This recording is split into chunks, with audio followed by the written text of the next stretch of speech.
আপনার বাবা বা মা বা আপনার কাছের কেউ যদি হার্ট অ্যাটাক করে, তখন আপনি কি করবেন? আপনি কি জানেন? আপনি কি জানেন যে শুধুমাত্র ৩ টা ঔষধ আপনার বাবা বা মা বা আপনার আত্মীয়স্বজনকে এই হার্ট অ্যাটাকে মৃত্যুর হাত থেকে বাঁচাতে পারে? আসুন আজকে আমি আপনাদেরকে জানাই যে কোন ৩ টি ওষুধ খাইলে আপনাদের বাবা মা বা আত্মীয়স্বজন হার্ট অ্যাটাকের মৃত্যুর ঝুঁকির হাত থেকে রক্ষা পাবে। আসসালামু আলাইকুম, আমি ডক্টর তানভীর আহমেদ। আমি আজকে হার্ট অ্যাটাক, তার ঝুঁকি এবং তার প্রতিকার নিয়ে আলোচনা করব। আসুন আগে জানি হার্ট অ্যাটাক কি। যখন কোনো কারণে আমাদের হৃৎপিণ্ডে রক্ত পৌঁছাতে পারে না, তখন আমাদের বুকে তীব্র ব্যথা অনুভূত হয়। এটাকে মূলত আমরা হার্ট অ্যাটাক বলে চিনে থাকি। আমাদের বুকে রক্ত না পৌঁছানোর অন্যতম একটা কারণ হচ্ছে আমাদের রক্তনালীতে চর্বি জমে যাওয়া। যখন আমাদের রক্তনালীতে চর্বি জমে যায়, তখন আমাদের রক্ত সম্পূর্ণভাবে আমাদের হৃৎপিণ্ডে পৌঁছাতে পারে না।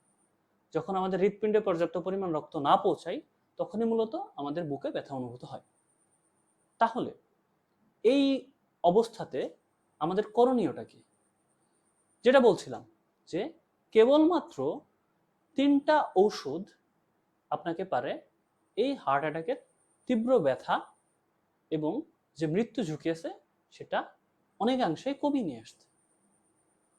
যেমন অ্যাসপিরিন এবং ক্লপিডোগ্রেল। আমাদের প্রথম ঔষধ অ্যাসপিরিন এবং ক্লপিডোগ্রেল।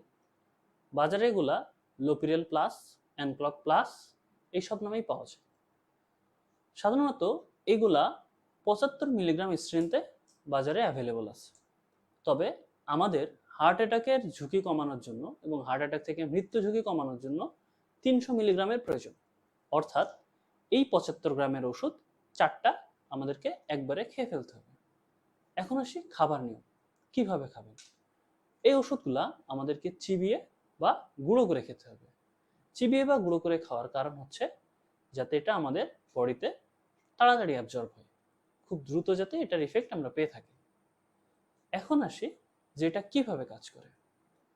অ্যাসপিরিন এবং ক্লপিডোগ্রেল আমাদের রক্ত চলাচল এর গতিটা বাড়িয়ে দেয়, যার ফলে আমাদের রক্ত খুব দ্রুত হার্টে যেয়ে পৌঁছায় এবং হার্টে রক্ত না পাওয়ার জন্য যে ব্যথাটা হচ্ছিল সেটা ইমিডিয়েটলি অনেকটাই কমে যায়।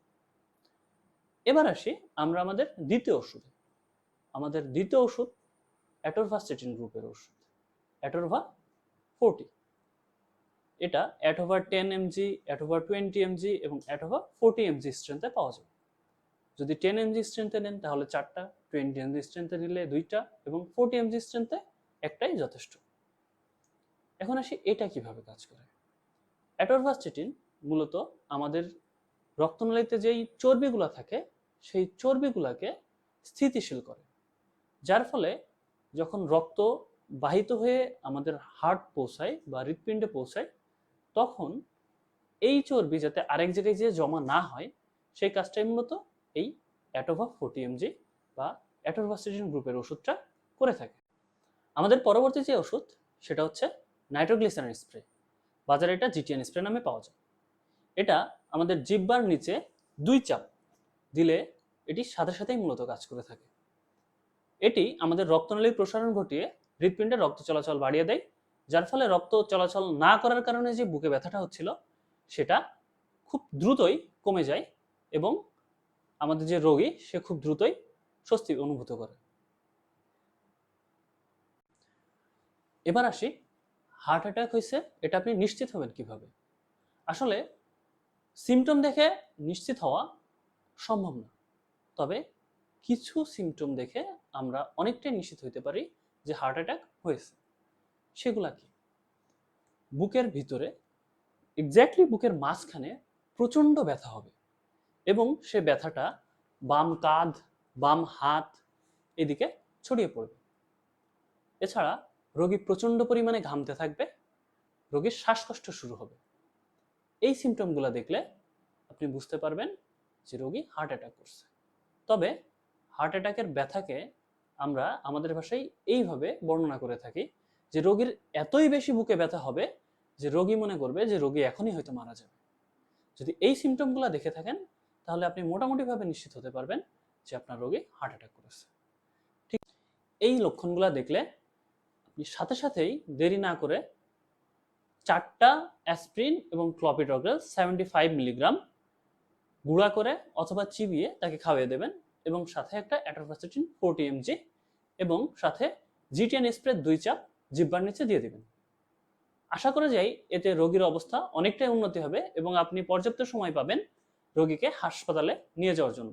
আশা করি এই ভিডিও থেকে আপনারা বুঝতে পারছেন যে আপনাদের কাছের কেউ বা বাবা মা হার্ট অ্যাটাক করলে আপনারা তাৎক্ষণিকভাবে কি করবেন। আশা করি এরপর থেকে আর কোনো বাবা মা বা কোনো নিকটাত্মীয় হার্ট অ্যাটাক করার পরে দেরি করে হাসপাতালে যাওয়ার জন্য মারা যাবে না। এই ভিডিওটি শেয়ার করে সবাইকে জানিয়ে দিন এবং সবাইকে সচেতন করে দিন যে তাদের বাবা মা বা তাদের নিকটাত্মীয় হার্ট অ্যাটাক করলে তারা কি করবে। সবাই ভালো থাকবেন। ধন্যবাদ।